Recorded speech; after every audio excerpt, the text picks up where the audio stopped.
one of the themes that you kind of touched on was just the community that you were able to have at various places. And Yeah. from my conversation with guys, that just seems so crucial. There's the saying that no one becomes a saint alone.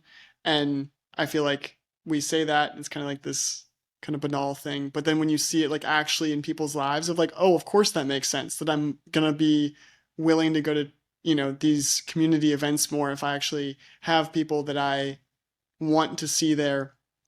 And just it makes you way more involved and engaged. Right. If I can ask, I'm curious about in middle school, though. You mentioned that, or when you were confirmed and when you kind of finished going through CCD, that you kind of stayed, but a lot of your friends kind of stopped going.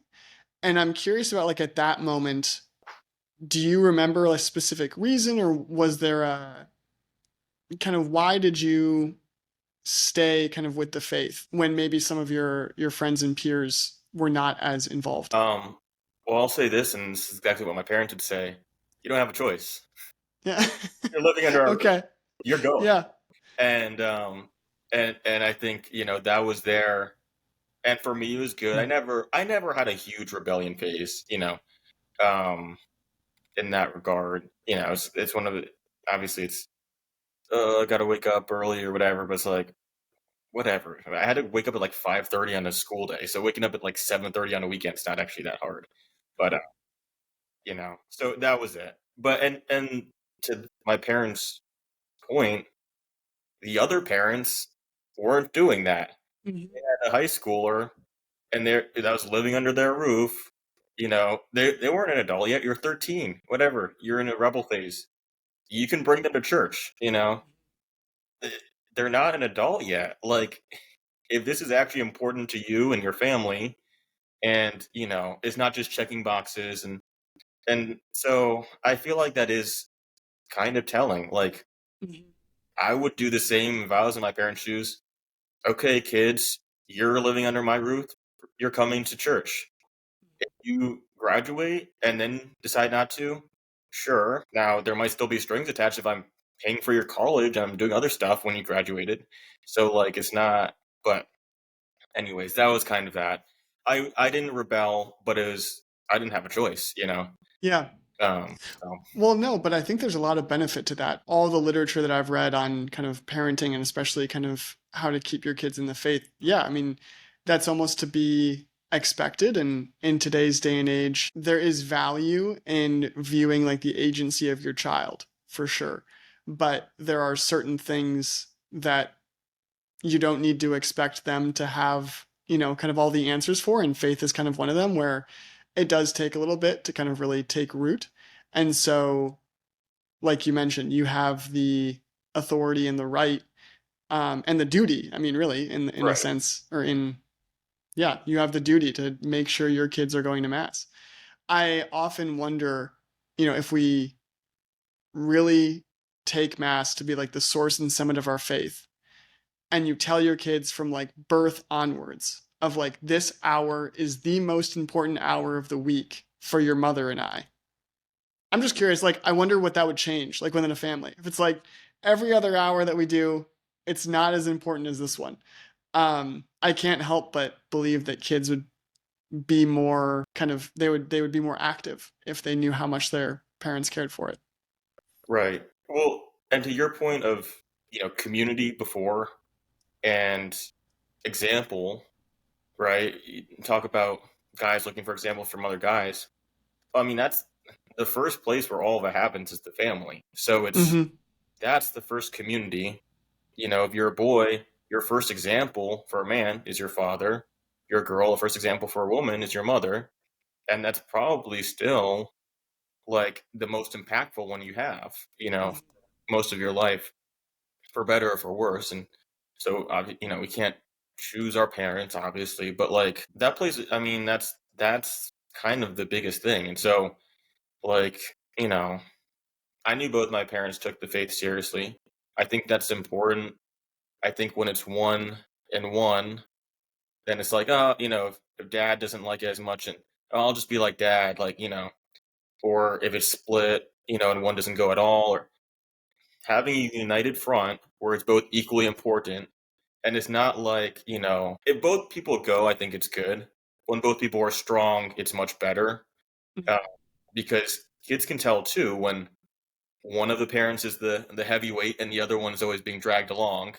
And like, okay, good, both of you, got your butts in the pews, but like, you know, it, and also it is. I mean, the man, like, there's a responsibility on both parts, but I think it's especially, I think it's, yeah, it's a neglect of duty when the man lets his wife be the one who takes the faith seriously, and he's just kind of along for the ride. Like, Yeah. that's not, it's better than nothing, but like, it's, you know, and some Yes. don't have anything, but, in various degrees, but it's still not, like, in an ideal world or in practice, like, it's, it's not good enough. Sorry, that's Right. not good enough. Right. Like, Yeah. yeah, and it's not a competition, but both people have to take it seriously, and it can't be one went along for the ride and the other one is in the driver's seat all the time. Like, Yeah. that just can't be it. So, Well, and it's really interesting that you bring that up. That's actually been a large portion of kind of my thinking for myself as I'm now engaged, and so I'm looking to be married later this year, and imagining, what that will be like being a husband and being a father, and doing kind of research into what is expected of husbands and fathers. I think we almost have this way of taking the family, like the thematic or the themes of the family out of like the themes of the church. Where like the themes of the church, it makes sense that like you have the Pope as the head, and he kind of dictates what happens kind of like in the church, and to a certain degree kind of orders it, and then you have bishops which order their dioceses, and then you have priests which order their parishes, but then we just kind of remove the family element next step, which the next step would be the father that orders the family. That is kind of like the next cascading waterfall down, and that can be a hard thing to recognize as a man if you're not already as engaged as maybe you should be. But one, I would say if you're not as already engaged as you should, then you can start doing that today. But then two, like, I from what I've read and all that, there are consequences to not being as engaged as you should. One of the things that I enjoyed learning about was after the fall, if you look to like who God goes to, there's this terrifying but also beautiful line where it said, God called to the man, where are you?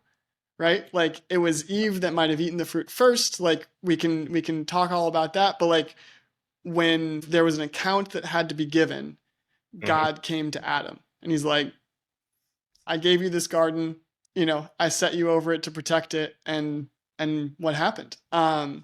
So I think there's a lot of truth in kind of what you said about, just the father bringing the family to the church and making sure, people, like you said, that kids can tell that he's not a lightweight. I think that is very important. Yeah. Yeah, oh, it's the domestic church, right? That's the domestic Mm-hmm. church. That's where, and you talk about even like CCD and religious ed and stuff like that. It's like, okay, you can send your kids to these, and that's good. Like, please do.